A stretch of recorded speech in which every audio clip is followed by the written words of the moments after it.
Hello everyone, Rare Model Reviews here, and today we'll be looking at the high grade 1 to 144 Hygogg. So this is actually a pretty old kit, and honestly, I'm going to be real with you guys. I probably wouldn't have gotten this thing if it weren't for the fact that there was like a coupon a while ago when I built this thing. I built this thing forever ago and just never got around to reviewing it. But I needed something to kind of round out the cart so I'd get some better use out of that coupon. And I said, you know what? I already got the Zigaki. I might as well get the Hygogg and just complete the amphibious mobile suits here. I think at this point now I probably have all of them. But moving on along here. This thing's decently color separated with some stickers rounding it out. So we of course have these metallic red stickers on these extra long arms here, as well as on the crouch. That I actually painted in black. That was just blue. Same for the back of those there. I actually probably could have painted these little blue spaces on the arms and legs and whatnot, but I decided not to. So that's one thing I'm going to point out right there. Unfortunately, there are some loose pieces on this thing. So you're going to have those falling off a lot in this review. But moving on along, we of course have the Cyclops team decal on this thing's head. And then there is a black sticker that covers this little space here. And surprisingly, the mono eye is actually a clear pink piece. This thing had like one clear pink piece, I want to say. What else is there? The little, I don't know if these are Vulcans or what here, but I colored those in black. Same for these little, I'm pretty sure there's a torpedoes right there, those little black dots, but I could be wrong. But yeah, I believe that's it. I did color it, also the little insides and thrusters there, but yeah, I want to say that's it for coloring and whatnot. But I guess we'll go ahead and get right on into articulation. So I believe there's some waist articulation. Yeah, so the waist here can move 360. What else do we have? The arm can move 360 there. There's some movement here at the shoulder armor here. You can spin this thing below the shoulder. There's some wiggle and pivots at all these little arches here. So the arm articulation is not bad for this thing. It's only really a little bit of, well, no, you can 360 it, but that's really all you can really do, 360 and move it up and down. Same for here, 360, move it up and down. This one, decent movement. So the arms overall aren't too bad. They could definitely be a lot worse.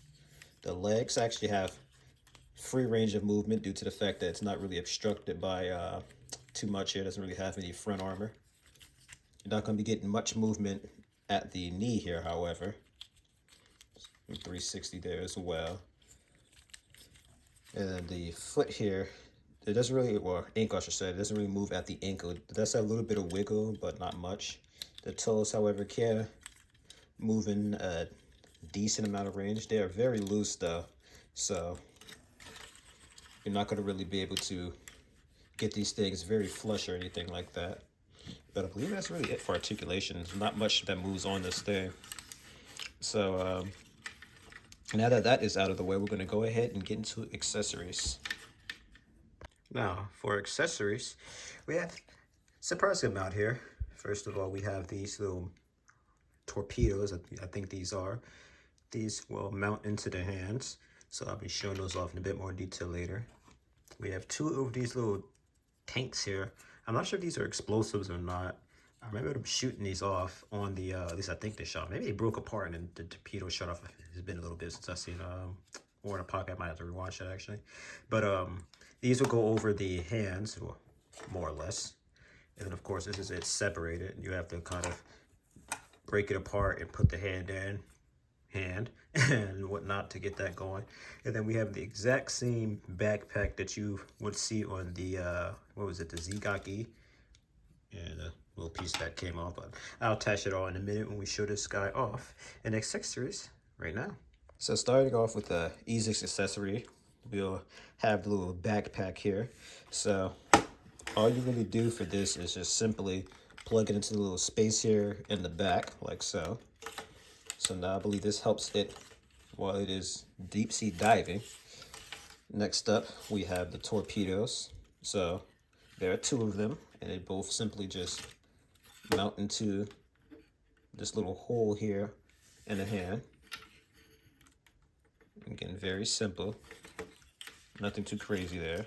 So now you can recreate the amazing scene of this thing firing off the torpedoes. And also, I did kind of forget one piece of articulation. I can't believe it. So of course I want to just show that for a second here before I take this one out. And the fingers here, they are all individually articulated. So they are just about as bad as just about every early amphibious mobile suit. They are a little loose and fragile. I've seen worse, but especially with this one here, since this piece here isn't very flush, and I can't glue it on because the, I guess you call it transformation, I'll show off in a bit, but since this thing's already loose and falling off, I will show the next accessory here. Oh, my goodness, this thing stopped popping off. There we go. So that is going to be applying these little tubes or whatever you want to call them onto the arm here. So if I'm not mistaken, the way you would do that is by simply enclosing this on this here, like so. Looks right, because that's flush. Okay, so there you go. You're supposed to actually get it on like that. And if I'm not mistaken, you're supposed to untwist that part here and plug that into the arm like so. And then you would, of course, close all the feet down like so. Straighten this guy up. And then I'm actually going to transform the other hand off screen just to speed things up. I already showed it once, so there's no need to do it twice. And then I'll show you guys what this thing is transformed. And we'll end this review off with some size comparisons and my, of course, final verdict. All right, so this is going to be it all transformed. Actually, I think it might supposed to be like this. There we go. And then you just kind of lay them down like this. Now, I believe you'd probably be able to fit this thing on some sort of action base. In fact, I have one over here I could probably go ahead and grab for a second. So 1 sec while I grab that.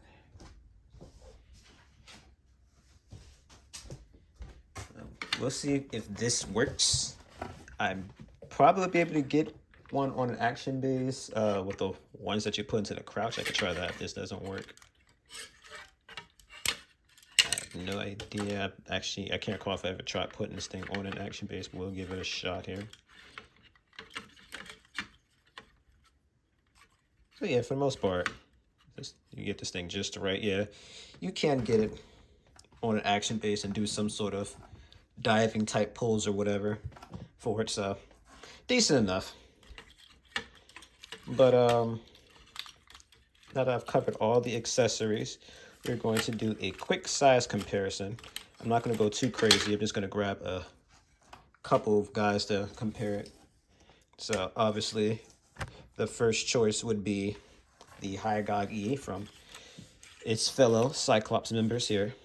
So the Hygogg, I'm sorry, Hygogg E. The Hygogg's surprisingly smaller than the Hygogg E. I always thought the Hygogg was a lot bigger than it actually is. I guess it just looked bigger because how wide it is or whatnot. But no, this thing's actually pretty small. If I'm not mistaken, this thing's like maybe 16 meters, and the standard suit's like 18. But just so you guys know, these are the exact same backpack. Oh my gosh, I didn't even realize that. Apparently I dropped this or something. This thing is broken. Oh, Lord. Well, if this thing wasn't broken, they'd be the same backpack. But yeah.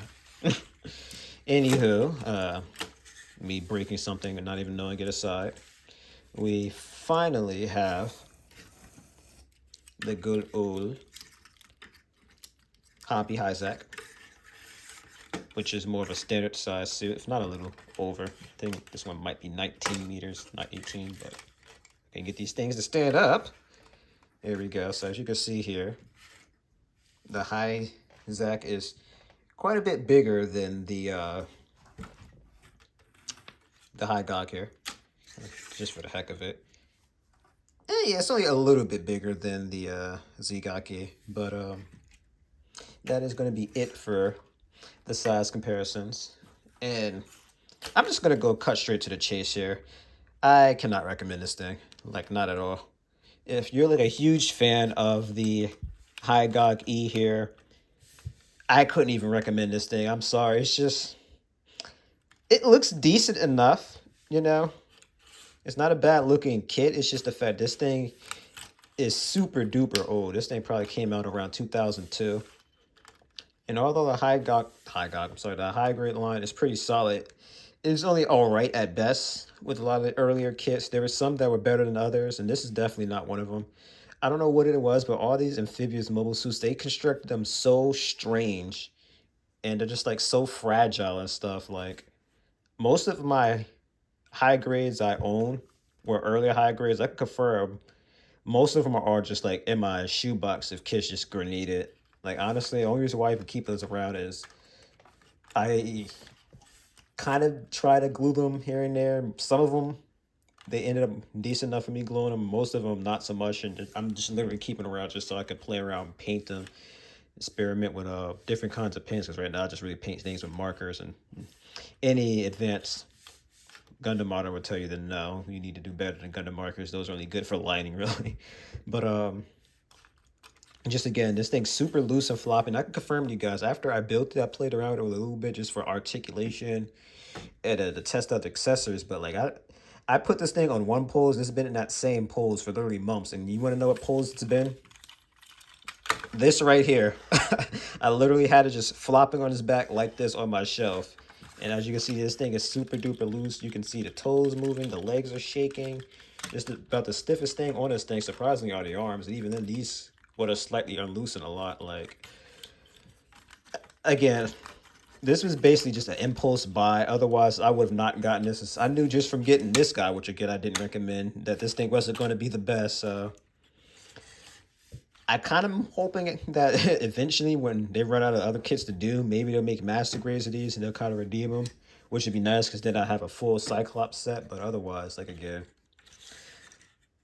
these things stay on my shelf for now. But I can already tell you, my shelf is starting to get pretty full here. These are going to be the first ones I throw into the shoebox just to be forgotten. I couldn't even think of a reason to bring these things out unless I get another amphibious suit. And I can confirm to you there is no amphibious suit out there right now that I am remotely thinking about buying. So I don't want to beat around the bush any further. This has been Rare Modder Reviews. I thank you guys so much for watching. If you enjoyed this video, please give it a like. Comment down below. Give me your thoughts on this kit. Do you own it? How do you feel about it? Just whatever is on your mind, feel free to say. And if you enjoyed this video, just consider subscribing as well. It is free of charge, no strings attached. It is simply just a way for you to keep up with me and my various videos that I will be uploading. As I can confirm to you guys, maybe not next week, but definitely in April is going to be a big month. When I say big, I mean there are going to be some literally big kits that I would plan on reviewing. And if you guys seen some of my unboxings, you already have an idea on what kit that should be. I unboxed it a while ago. I've been building it for some time now. I had some hiccups, but it is all done. And it's coming right at you guys next week. So stay tuned for that. Thank you guys so much for watching. And stay tuned for my next video.